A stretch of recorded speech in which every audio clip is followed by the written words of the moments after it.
Hi, I'm Alex, and you're listening to the NoCode Radio podcast. This is the season 4. I'm still in London, and I'm going to my next interview to meet Frances Odera-Matthews, a Notion expert that was recommended to me through contacts in the Notion community. It's a tool I really like, and I found it quite fascinating to meet experts because it's such a flexible tool that people have very, very different usage. So I'm very excited to see what Frances will have to tell me about it. Let's go. Hi, Frances. Thank you so much for being with me today in London, near London Bridge, in Bermondsey Bar and Kitchen, I think it's called. Yeah. Thank you for choosing this place for outside. The weather is decent. It's good.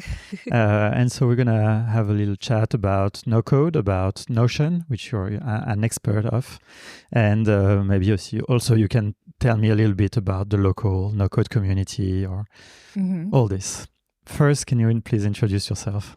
Yeah, thank you for having me. My name is Frances Odera-Matthews. I'm a certified Notion consultant and founder of the Notion Bar. I just moved to London a couple of months ago to get more involved with the really cool scene that's happening around here. I've been a Notion consultant for about 3 years now. But my professional background is I've worked all over the place. Project management, operations across all kind of industries, so events, e-commerce, creative agencies, you name it. I've always been like a systems builder and I'm obsessed with anything that's design thinking or psychology or anything like that. Okay, cool. How did you encountered, I would say, Notion for the first time?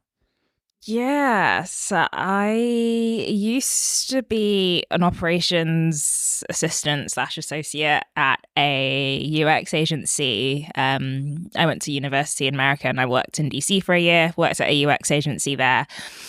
And it essentially became my job to learn Notion in the team. We were a small team, like 10 of us, and one day it became my job to learn Notion and build a Notion for the team. And how many people were in the team? So 10 people. Okay. 10 people. It was a really interesting experience because obviously a UX agency would have a lot of opinions about how things are laid out and how efficient the process was and how many clicks it took to get to certain places. So I became a really efficient Notion builder, and it's something that I just brought with me to my next job. I realized Notion was just a digital blank canvas to build anything. So I built myself a digital CV in Notion, and that's actually a template people still buy today.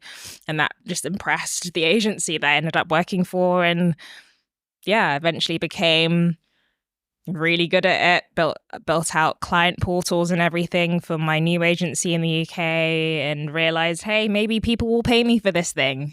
Turns out the answer was yes. Nice.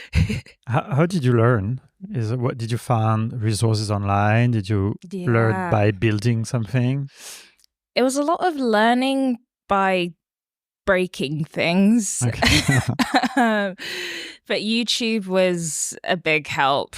There are a lot of, like 3 years ago, there were a lot of like 10 things you need to know about Notion type of videos coming out. And so I just watched a few of those, but it was just a lot of self-exploring. And actually, I would say I was an okay Notion builder, but I didn't become a good Notion builder until I started doing like client work. Like I put myself on Fiverr and just got the most random requests. And obviously they just challenged my thinking and stretched my capabilities. And so the more weird things I began to build, the better at Notion I became.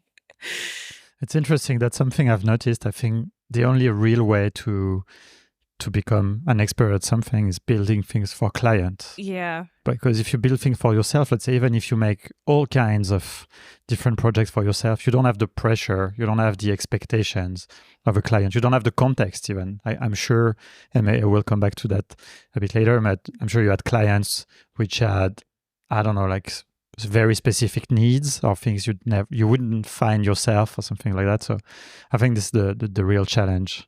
Yeah, just start. That's what I always tell people. They're like, how do I do it? I'm like, just stick yourself on Fiverr. You'll figure it out.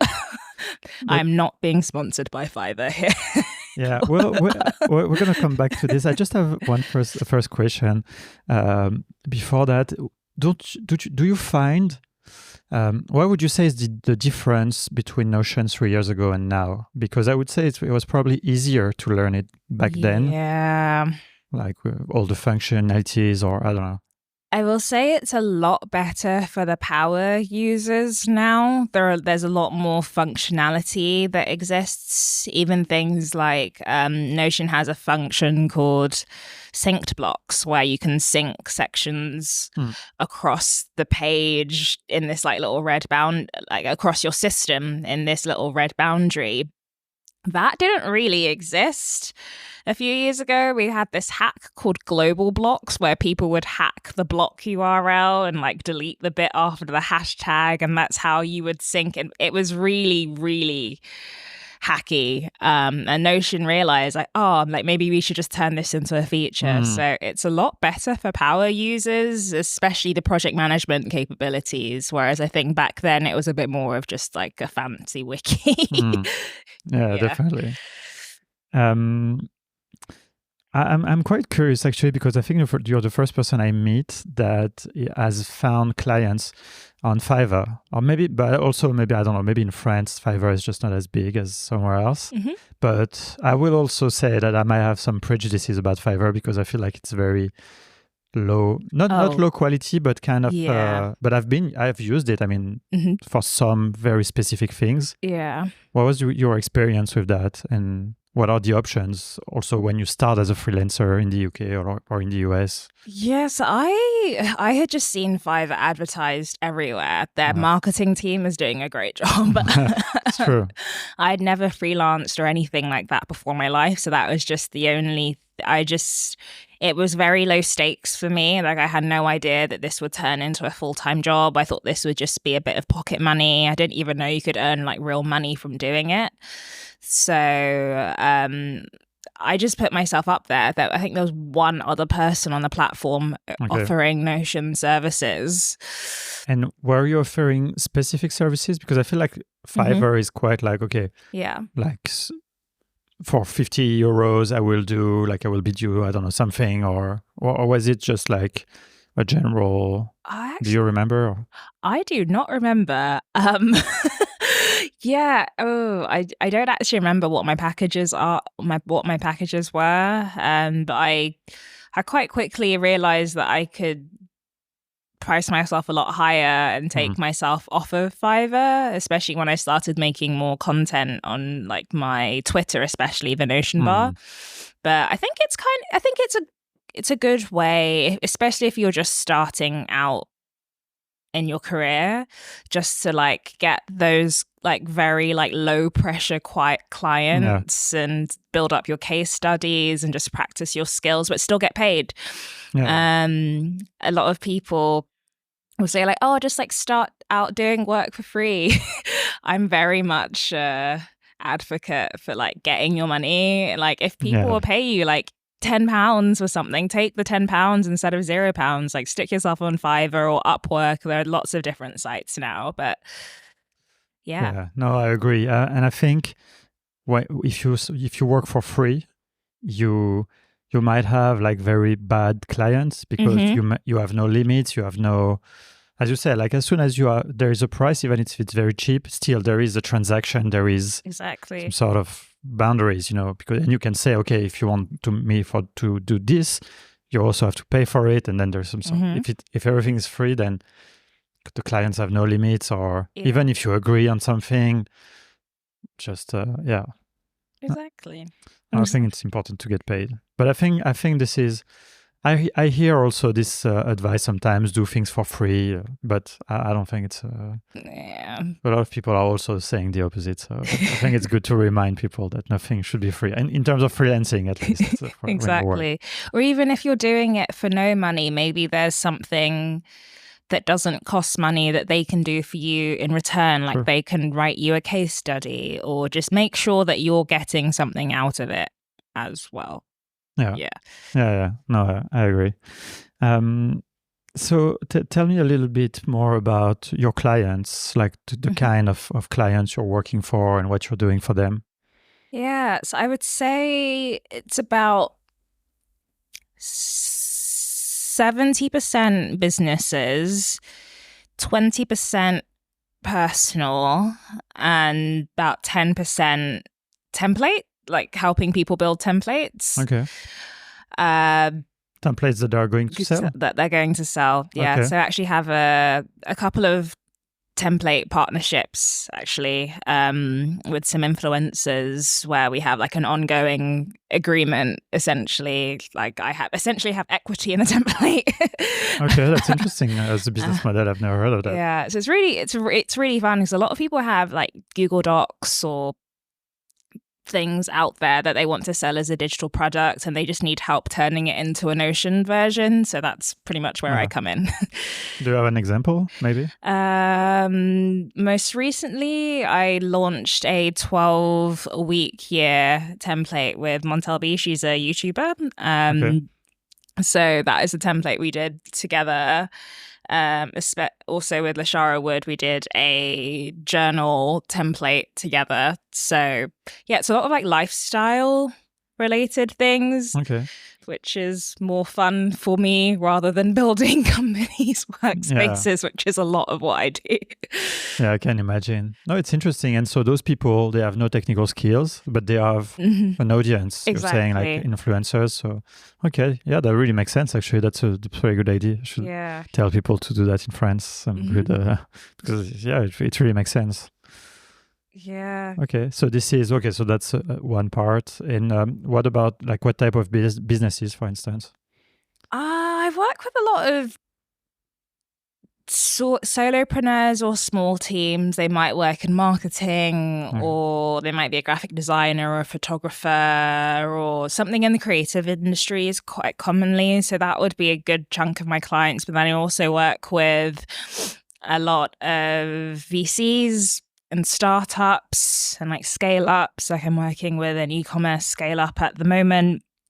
The like 60-person team works with the most random project I worked on, which was quite cool, was a merger acquisition for a French company. Actually, I can't say who, but I built the internal landing page for everything to do with the merger and the acquisition, and that's where the companies were like joining together. Yeah, it was fascinating. Transition. Okay. Yeah. So yeah, it's a lot of creative industry related clients, I would say, and it kind of makes sense if you think about it, right?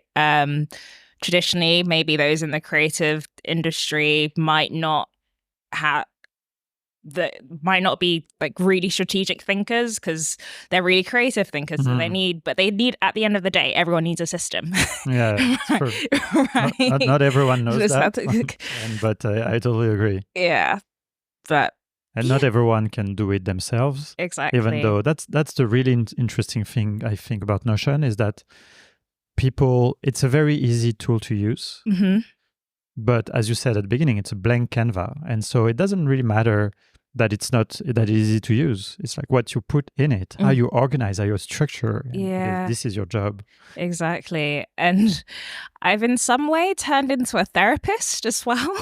Through becoming a Notion consultant, to the point where I'm thinking, should I get a life coaching degree or something? Because like I mentioned design thinking earlier, but in order to understand what you need to build, you first need to understand what the problem is and what like your value, what your values are, the way in which you work, and like be incredibly honest with yourself. Because a lot of the time what happens is people build these really overcomplicated systems because they've watched this like productivity guru on YouTube, and they're like, I need to track every single thing in my life, and then I need it to be connected to this. And then a lot of what my job is talking to them and being like, okay, but do you actually care about knowing that your goals are connected to your projects? If you don't, I'm not going to make that connection to you, because that's going to be noise on the page, and also you're probably not actually going to click into it every day. So it's a lot of like getting people to be honest with themselves and like what their workflows are. I sometimes feel like the Marie Kondo. Yeah. It's a good analogy, I think, because you probably want when you get a client, you have to come talk to them, see how they work. I mean, not necessarily physically, but understand their processes. You have to make them talk. They explain everything. Yeah. And from there, how do you conceive, I would say, I don't know, like the solution, what that you're going to build, what's the process? Yes, it's a pretty linear process with me. So especially with my big workspace builds, if it's a big workspace builds across multiple departments, I always start with training, and then I go into a discovery process with each department and get them to unpack their workflow, just like word vomit at me. I'm like, what do you do? And it's really bizarre because a lot of companies have never sat down to be like, this is our process. This is what we do. These are all the documents we use. And so you learn a lot about the team you're working with. And then you can reverse engineer all of those findings into databases that speak to each other. And from those databases, you can make templates. And from those templates, you can build, from those templates and the databases, then you can go and build out the dashboards. So it's quite linear, but it does take time. Again, it's a lot of talking to people. It's like, what's the amount would you say, I mean, roughly, of time you spend in Notion building versus like talking to people, make them talk, and understanding? I'd say it's 50-50, actually. Okay, I would have thought it would be even more talking to people. Yeah. It's about 50-50. Okay. There's, again, another reason why companies a lot of the time just choose to outsource to someone else is that it's really time consuming. There's a lot of clicking that needs to happen when you're setting up workspaces, and no one hardly ever, no one in the team has that time to dedicate to like make building the Notion workspace their job. And it's the same thing if you imagine you're trying to find an interior designer because you moved into a new office. It's a lot of work. But someone's going to do it. Yeah. And you want to arrive in your office all decorated and nice. Exactly. You don't want to start putting up blinds. You can, but like, is that a valuable use of your time? Probably not. Yeah, no, definitely. Okay, no, that's really interesting. And when you start working, do you always start with a blank canvas, or do you have like sort of like templates that you use yourself to start the project, or every time is very different? I have only recently I have some like starter like blocks that I can duplicate, and like it's tasks, projects, meetings. They're always connected together in like this basic way, and then from there I can build on top of that. But more times than not, clients are giving me existing workspaces that I like to call spaghetti workspaces. Okay. So I have to kind of like work quite delicately around them most of the time in the evenings so that they can log on and like it's not a complete mess. Okay, that's interesting. Would you say most of your clients already use Notion? Yeah, most of them do. And they bring it to me and they're like, help. Okay. It's interesting because it's always, but I guess it's more difficult to find clients who don't know about Notion, because it's not, even if it's becoming quite a popular tool, it's still not something, I mean, it would be hard, I guess, but I don't know, maybe you tell me, to find a client who just knows they want a better organization, because as you said, so many people never took the time to see it and organize their process. But, coming to you and then you tell them, okay, you're going to use Notion. Yeah. Could that happen or? I think maybe if I made content more, that might happen, and I did more cold pictures and things like that. But I truthfully haven't really had the time to kind of have that kind of sales process where I get those types of clients where I'm making the blogs and stuff. I've just been kind of inundated by people coming with me for their messy workspaces. Yeah, but I mean, it's the best. I mean, it's at least you have a lot of. If people know you for Notion and they come for that, and I think it makes sense already. It's what you're. So you're producing a lot of content also? Or what's your strategy to find clients? And not currently. I'm recycling a lot of old content, actually. It's a good strategy, I think. People don't do it enough. Yeah. So there's this one tool for Twitter called Hype Fury, which I spent a lot of time, maybe a couple of days, plugging in and categorizing all my old tweets into categories, and now it churns them out on a schedule. So every Monday at 2 p.m. it will be a meme post. Every Friday at but it's going to be a meme post that you've done in the past. Before, and every Friday it will churn out a newsletter kind of promotion post. I have a Notion course as well, and so it just recycles students' work. And then those get zapped through to my Instagram with Zapier. So I haven't actually made a lot of content recently. I do have a newsletter which I need to pick up again. I had to pause it to move to London, but that's quite exciting. It's weekly. It's called the Notion Zeitgeist, and it's a lot more. It's less productivity, bro. It's trying to highlight a lot of the more interesting things that are happening in the Notion community, and kind of putting Notion more forward in a more accessible way for people to understand. But I need to pick that up again. It's summer. Okay. Cool.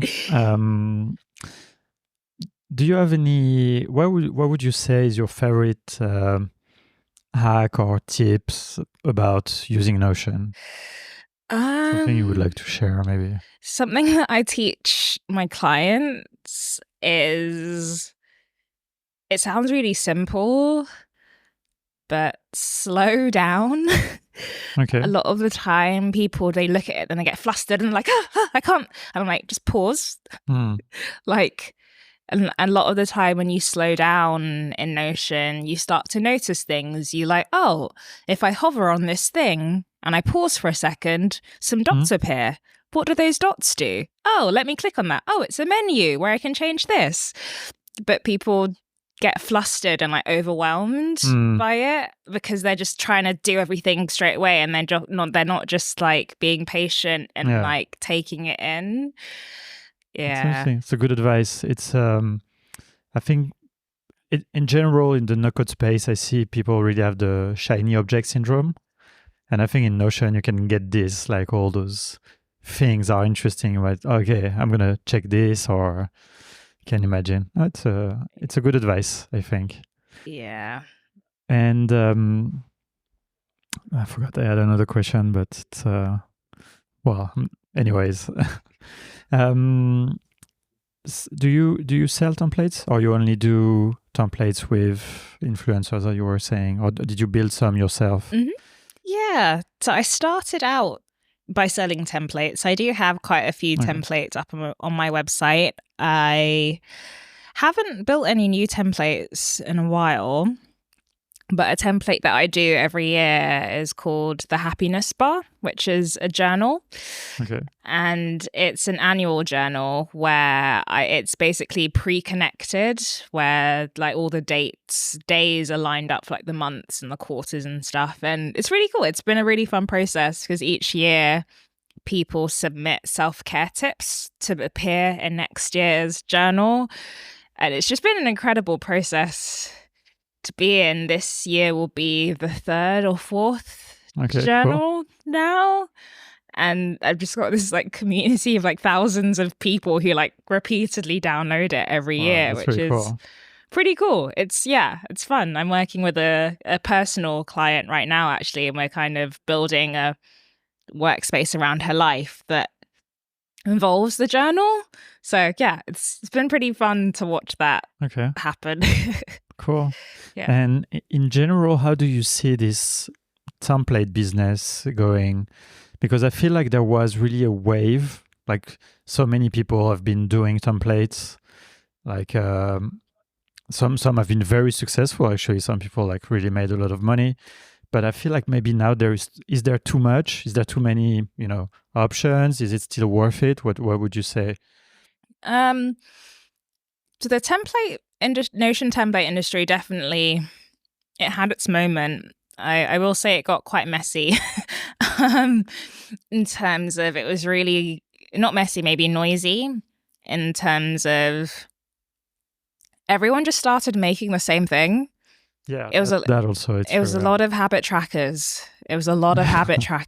And I was like, this is aggressive. Not everyone needs to make a habit tracker. And then people started doing the growth hacks on Twitter. It's a good exercise, though, to building a habit tracker when you learn how to use Notion. It's a great exercise. Making a template and try to sell it, that thing, doesn't make sense. Yeah, so it was just a lot of just seeing a lot of that, and then people were posting the same thing using like growth hacks on Twitter, and it just felt a bit gross and like icky. So I kind of had to take myself off of Twitter, kind of. Yeah.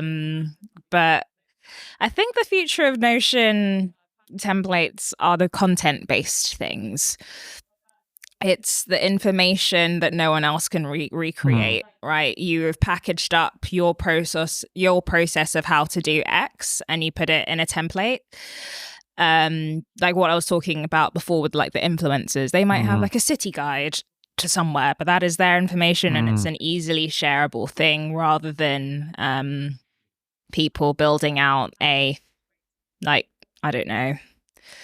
daily dashboard for X.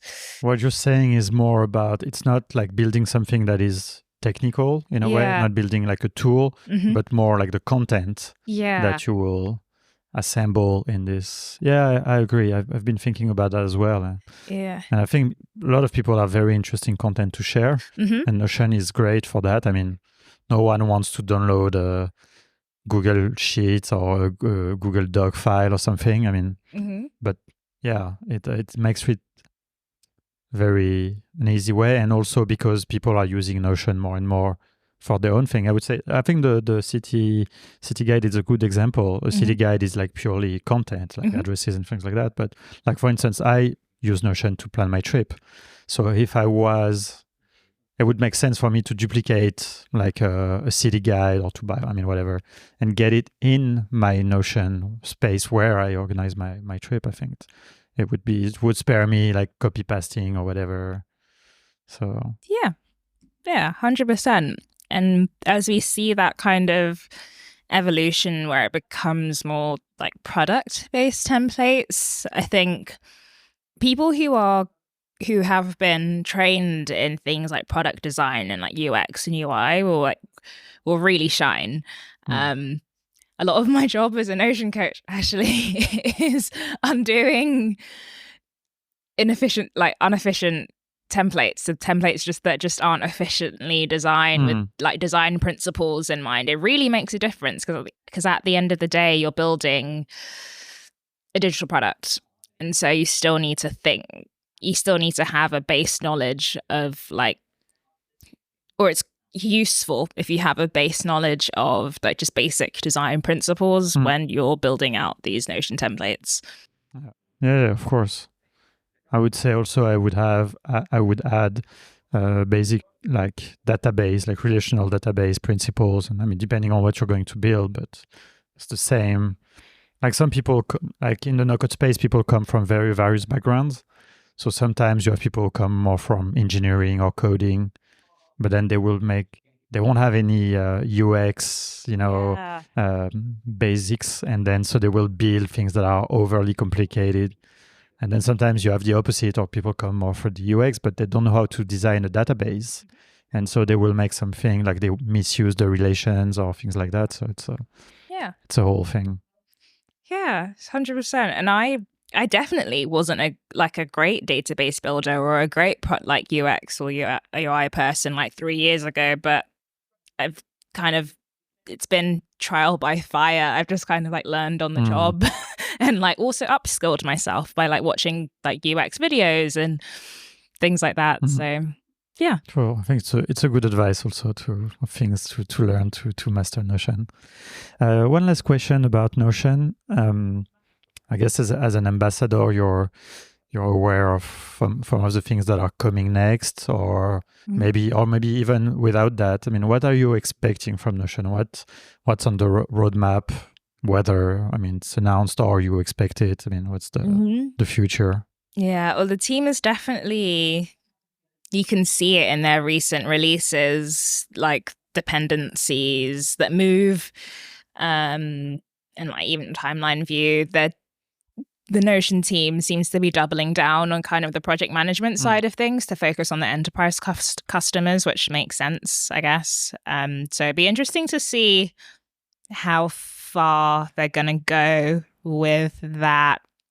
Especially when it comes to things like database permissions, that's been a huge topic in the Notion community for a while. So they must be working on some kind of solution, right? And then it was announced a couple years ago last year at Notion's conference. At some point, they are working on a Google Calendar integration. Yeah. So, but didn't they recently announce something of that with the Cron acquisition? Finally, there was something coming in Notion. No? Yeah. So there is a sync between Cron and Notion. Well, it's a one-way sync between Cron and Notion where you can attach calendar events to Notion pages from Cron side, but you still can't see it in the Notion side. So I remember that now. But so it's just the beginning of this. So I guess we'll see what else they do with that, because I will say it's the number one thing that clients ask me is can we connect it to our Google Calendar? And my answer is not yet. You can try and make it really hacky with with automation software, and stuff, but it's not very clean solution, and it doesn't. And it's hard to go both ways. Also. Yeah, it's really it's just overly complicated, and it doesn't sync exactly. So I just advise people not to at this point and just wait. Yeah, and you mentioned the kind of enterprise shift. Which people have been talking a lot, in France. I know people from the ambassadors. I won't name any, but some were not super happy with some of the things that were happening. I don't know. That's actually that's just the feeling that I got from the talking with them. What do you think on that? Are they forgetting about the makers, more like us, Yeah. I get it. I can sympathize with Notion as from a business point of view, because at the end of this day, they've got investors to pay and wages to pay, and an enterprise are paying customers, whereas a lot of people are free customers. If they were going to make money off the free customers, they would put ads everywhere, and I kind of don't want ads in my Notion workspace. I can kind of get why they are doing that, but it's trying to please all parties. It's hard, I think. But what I think is, there is the same talks with Bubble, with Airtable, and in the whole ecosystem. This is one of the main topics. But I don't know. I think it's a shame because, I don't know. Maybe I'm a bit candid and I'm not very good in business. But I feel like there are still also a lot of personal paid users, and you have millions of them. You also make money. It's true. The enterprises, you need fewer enterprises. They pay more seats to make more money, but I don't know. Yeah, I think it'll be interesting to see how they involve them more in like content strategy. And I think that's something you're kind of starting to see it now in the content they put out, especially on TikTok, where it is a lot more kind of like pop culture based. On their own TikTok, on their official, like they made like a Taylor Swift template, and that's the stuff I love making, and that's the stuff that like resonates with like the personal use customers. So it'd be interesting to see how they start to involve the personal crowd more with like content, because in the past Notion's like social image, it's been very clean cut. It's true. Then you do have members on the Notion team are trying to make it like that the clean cut thing appeals to enterprise. Okay, fine. But you're starting to see more content now which is starting to have a bit more fun. Okay. So I'll be interested to see where that goes. Okay. Well, that's interesting. Well, we'll see. Well, yeah. Okay. Now that's super interesting. Just out of curiosity, what are the other tools, like NoCode tools that you use? And if you want to, and more, I would add one more general question, just like how do you organize yourself, or would you say like your personal like process of working? So for me, in terms of time management, even down to my personal life, if it's not in my Google Calendar, it doesn't exist as far as I'm aware. So pretty much everything in my everything that's time based in my life is in Google Calendar. I don't actually. I'm trying to think like what would I define as a no-code tool. I love Calendly. Yeah. You use Zapier. You were mentioning. I use Zapier. Yeah. Zapier is another one for connecting things. Hype Fury is another one for kind of organizing your Twitter timeline and not tweeting as much. Repurpose.io is incredible. It is a tool where like if I upload a TikTok and hashtag it with like Notion, and I can shoot out the same video to my LinkedIn, Instagram, Twitter all at once, and each one will be formatted in a certain way, and so it just helps with the content repurposing. So definitely repurpose.io. And Calendly, just for booking meetings and taking payments up front is super, super helpful. Yeah. Do you do like the coaching like this, or like so you say people book an hour with me, you pay up front, and then you do? Yeah. So that's how I do my coaching, like calls, not necessarily like my projects, that stuff. It's all like just normal invoices. But yeah, coaching like hour, 3 hours. Yeah, that's all done through Calendly and Stripe.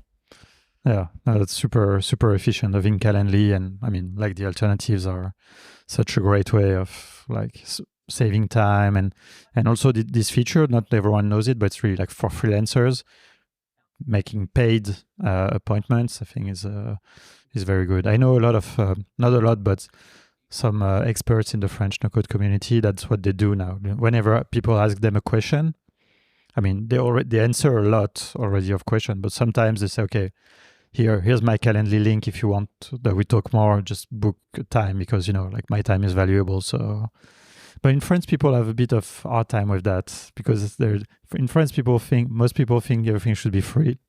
There is a bit, so there is this appreciation of, it's hard, like, paying people for 15 minutes or half an hour consultation. I think it's unusual, but I think it's good to educate the market to that.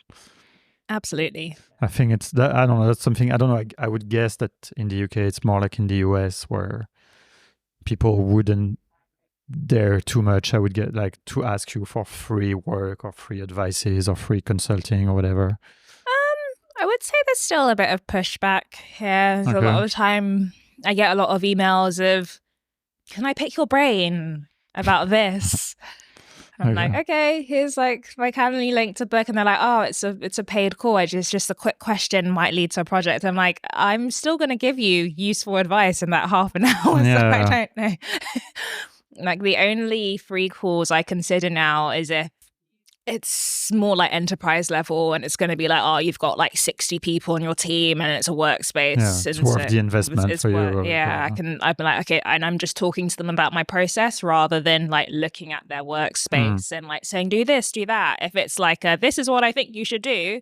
And I'm like, here's my Calendly link. Yeah, I understand. No, it's a good point. I think, and this is going to allow me to transition to our last topic. In France, we're lucky because we have this big Slack group, this big like NoCode Friends community. And so like whenever I receive an email like this, as you said, like someone who wants to talk to me for 10 minutes or 15 minutes about whatever, I can tell them, just go ask on I'm sorry, I don't have time, or, because we don't really do like short booking sessions like as a company, but tell them, okay, just go ask on the NoCode Friends. And if you really want to work with us, then come and, this is going to be a different process.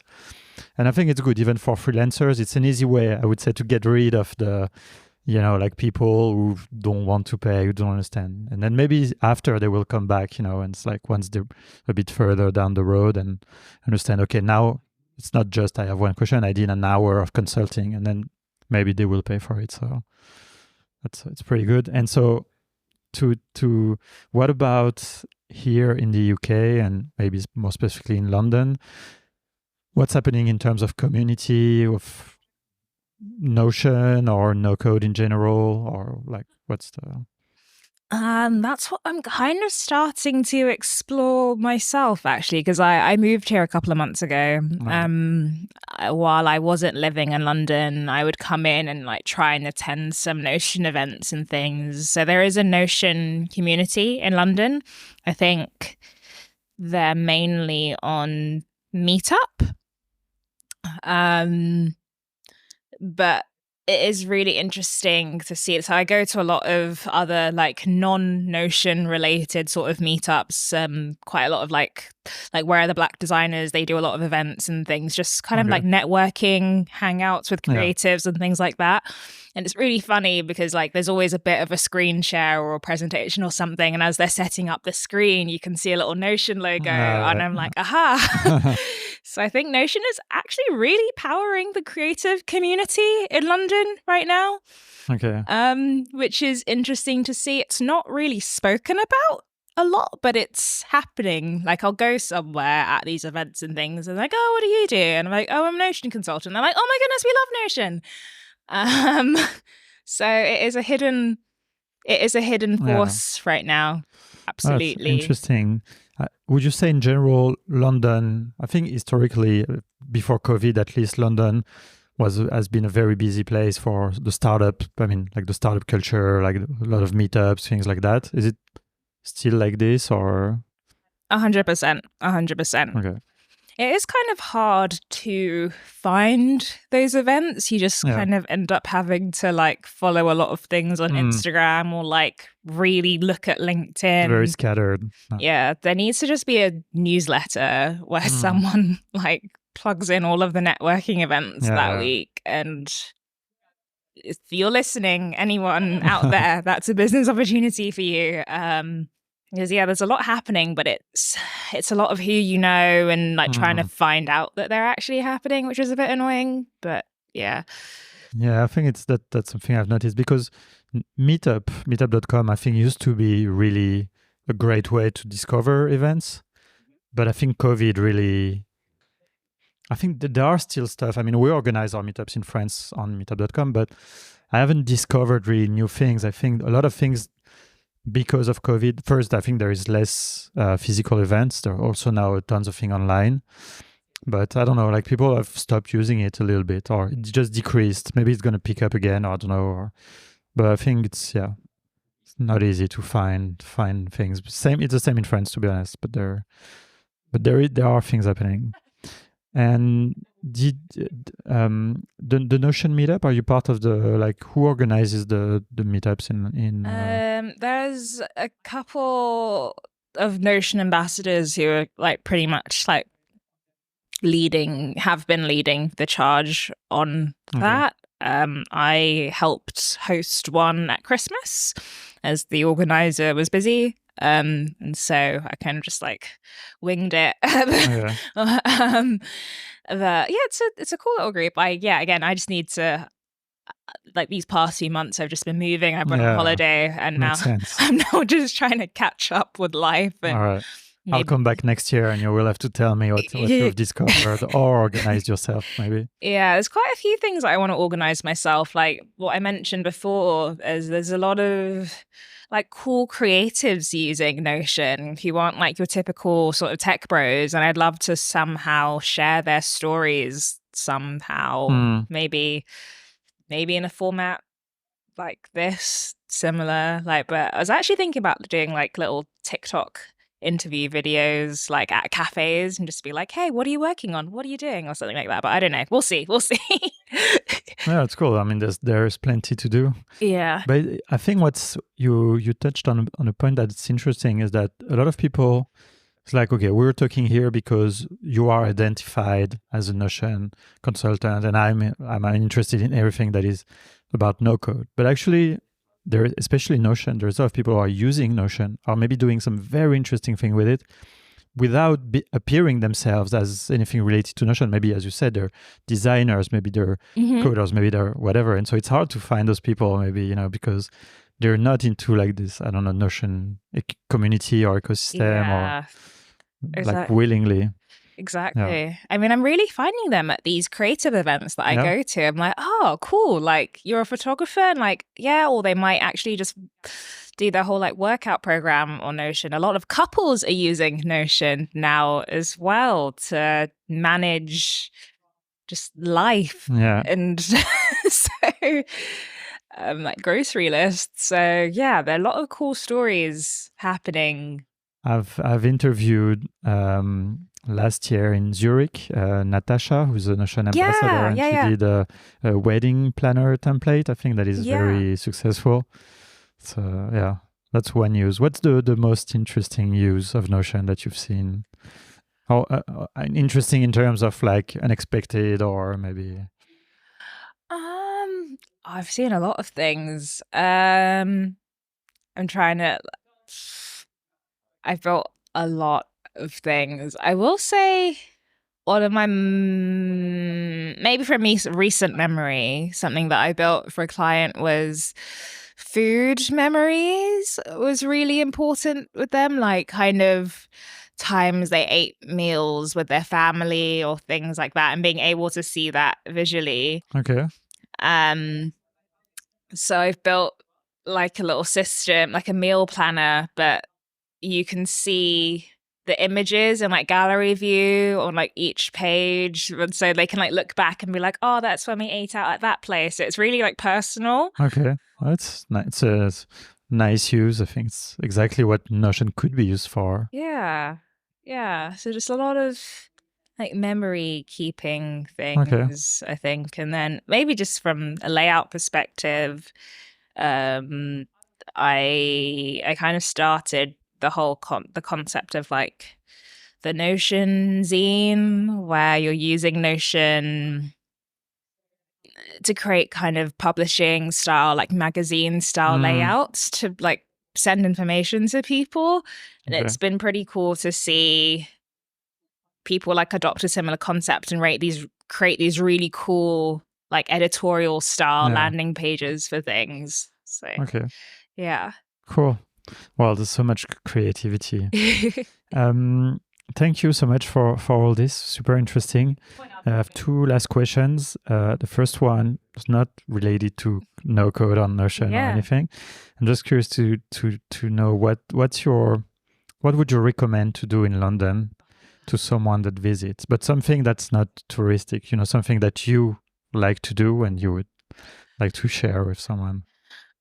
Something that's not touristy and would recommend in London. Can be an activity, an area, a place. I would say go to a So Far Sounds show. so far is it's a global thing, but basically they do these secret gigs in like venues. It could be someone's house, it could be in an office space or a co-working space or a restaurant or a bar or a theater. But basically, you know the area it's going to be in, but you don't know who's going to be singing or where it is until the day of the event. Okay. So it's a really cool way to discover like new places, I say, that are like not where everyone would go, maybe like new neighborhoods. That's what I do when I go to new cities. But yeah. All right. Cool. Thanks. It's a good, very, very interesting plan. Where people can follow you and contact you also. Yep. So my website is thenotionbar.com. That's where you can find all of my packages and my Notion course as well that I did with Domestika.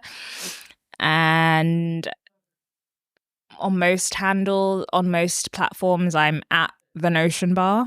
If you search that, and on LinkedIn as well. If you just type in my name, Frances Oderma. All right. I will put the links in the show notes. Thank you.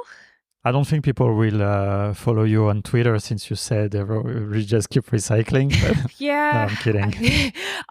Twitter's become a very scary place. It's very overwhelming.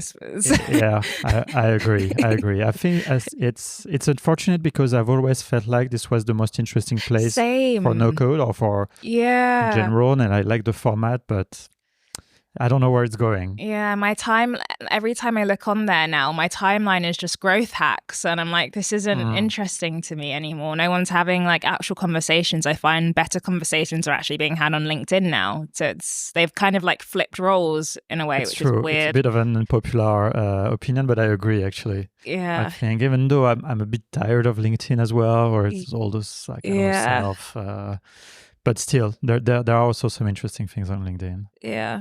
So cool. Okay. Well, I'll put all the links in the show notes. Thank you. Thank you for your time. Thank you for having me. Bye.